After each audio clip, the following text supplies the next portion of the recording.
বিদ্যুৎ জ্বালানি খাতে সহযোগিতার বিষয়ে বাংলাদেশ ও নেপাল গত প্রায় 10 বছর ধরে আলাপ আলোচনার মধ্যে থাকলেও এখন অবধি কোনো চুক্তি এবং তার সফল বাস্তবায়ন দেখতে পায়নি দুটি দেশ। তবে এবার সেই প্রতীক্ষার অন্ত ঘটতে পারে খুব শীঘ্রই। সম্প্রতি 40 মেগাওয়াট বিদ্যুৎ রপ্তানি করতে বাংলাদেশকে প্রস্তাব দিয়েছে নেপাল। আর এই বিদ্যুৎ রপ্তানির জন্য আগামী 3 অক্টোবর বাংলাদেশের সঙ্গে চুক্তি করতে আগ্রহ প্রকাশ করেছে দেশটি। যদি এ চুক্তি সম্পন্ন হয় তাহলে নেপালের বিদ্যুৎ ভারতের সঞ্চালন লাইন হয়ে বাংলাদেশে আসবে।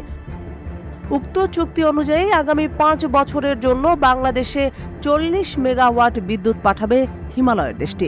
নেপাল থেকে প্রতি ইউনিট বিদ্যুৎ বাংলাদেশ কিনবে 8.17 রুপিতে, যার মধ্যে ভারতের সঞ্চালন লাইনের খরচও থাকবে। নেপাল বাংলাদেশে বিদ্যুৎ পাঠাবে তাদের দুটি কেন্দ্র থেকে। এর মধ্যে 25 মেগাওয়াট ত্রিশুলি থেকে আর 22 মেগাওয়াট বিদ্যুৎ আসবে চিলমে হাইড্রো পাওয়ার প্রজেক্ট থেকে। তবে বাংলাদেশ ও ভারত কেউই এখন পর্যন্ত চুক্তির দিন তারিখ নিশ্চিত করেনি বলে জানিয়েছেন নেপালের বিদ্যুৎ, পানি সম্পদ এবং সেচ মন্ত্রণালয়ের মুখপাত্র চিরঞ্জীবী চাতাউত। তিনি সংবাদ মাধ্যম মাই রিপালিকাকে বলেছেন, যদি ভারত বাংলাদেশ প্রস্তাবিত তারিখের অন্তত 2 দিন আগে ইতিবাচক সাড়া দেয় তাহলে আগামী 3 অক্টোবর ত্রিপাক্ষিক চুক্তিটি হবে।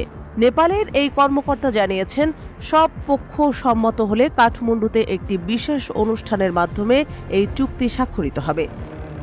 তিনি আরও জানিয়েছেন, নেপালের পক্ষ থেকে আগামী 1 অক্টোবর বাংলাদেশকে একটি যৌথ ওয়ার্কিং দলের বৈঠকের আহ্বান জানানো হয়েছে। এরপর দুই দেশের মধ্যে একটি যৌথ স্টিয়ারিং দলের বৈঠক হবে। সংবাদ মাধ্যম মাই রিপালিকা জানিয়েছে, নেপাল ভারত বাংলাদেশের এই বিদ্যুৎ চুক্তিটির সবকিছু চূড়ান্ত হচ্ছে। এমনকি গত 28 জুলাই চুক্তি স্বাক্ষরিত হওয়ার কথা ছিল, কিন্তু উক্ত সময় সাবেক প্রধানমন্ত্রী শেখ হাসিনার বিরুদ্ধে আন্দোলন চলায় চুক্তিটির কার্যক্রম পিছিয়ে যায়। এরপর পরিস্থিতি যখন স্বাভাবিক হয়েছে তখন নেপাল আবারও আলোচনায় আগায়। তখন অন্তর্বর্তী সরকারের কাছ থেকে চুক্তির সবুজ সংকেত দেওয়া হয়। এরপরই নেপাল চুক্তি স্বাক্ষরের জন্য অক্টোবরের 3 তারিখকে নির্ধারণ করে বাংলাদেশ ও ভারতকে প্রস্তাব দিয়েছে।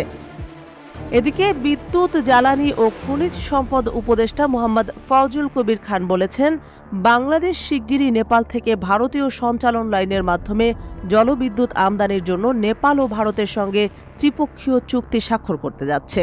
রাজধানীর একটি হোটেলে গত শুক্রবার সন্ধ্যায় নেপালের জাতীয় ও সংবিধান দিবস উপলক্ষে আয়োজিত এক সংবর্ধনা অনুষ্ঠানে প্রধান অতিথির ভাষণে তিনি বলেন, বিদ্যুৎ আমদানি ও রপ্তানির চুক্তিতে স্বাক্ষর করতে অন্তর্বর্তীকালীন সরকারের একটি প্রতিনিধি দল শিগগিরই নেপাল সফর করবে।